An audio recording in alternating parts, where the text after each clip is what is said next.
ஒரு நிமிடம் ஒரு மருத்துவம். நான் உங்கள் டாக்டர் நித்யா, சித்த மருத்துவர்.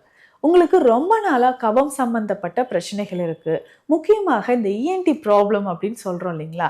மூக்குல சதை வளர்தல் பிரச்சனை இருக்கு, காது வலி, தொண்டை சம்பந்தப்பட்ட பிரச்சனை. இந்த மாதிரி பிரச்சனைகளுக்கு நசிய முறை அப்படின்னு சித்த மருத்துவத்துல ஒண்ணு இருக்கு. ஒண்ணும் இல்லைங்க, நேசல் டிராப்ஸ். இதுதான் நம்ம சொல்றோம். ஸோ மூக்கு பகுதியில் 2 நாஸ்ட்ரிலும் மூக்கு துவாரங்களில் நம்ம மூலிகை தைலங்களை பயன்படுத்துறது. இந்த மாதிரி கபம் தொடர்பான பிரச்சனைகள், நாட்பட்ட சளி, இருமல் இருக்கு, தலை பாரம் இருக்கு.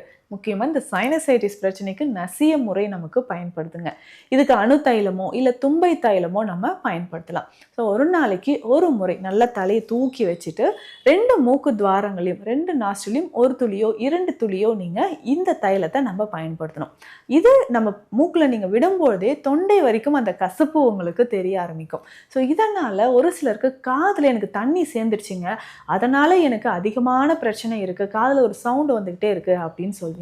இல்ல கபம் தொடர்பான பிரச்சனைகள் இருக்குனாலும் நம்ம நசிய முறையை பயன்படுத்தலாம்.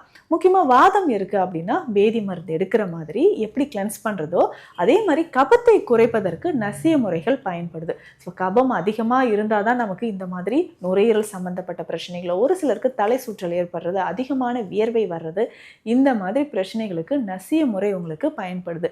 இதற்கு தும்பை தைலம் ரொம்ப சிறந்ததான ஒரு தைலமாக இருக்கும். கண்டிப்பா ட்ரை பண்ணி பாருங்க. இந்த மாதிரி பயனுள்ள மருத்துவ தகவல்களுக்கு நம்ம பேஜை ஃபாலோ பண்ணுங்க.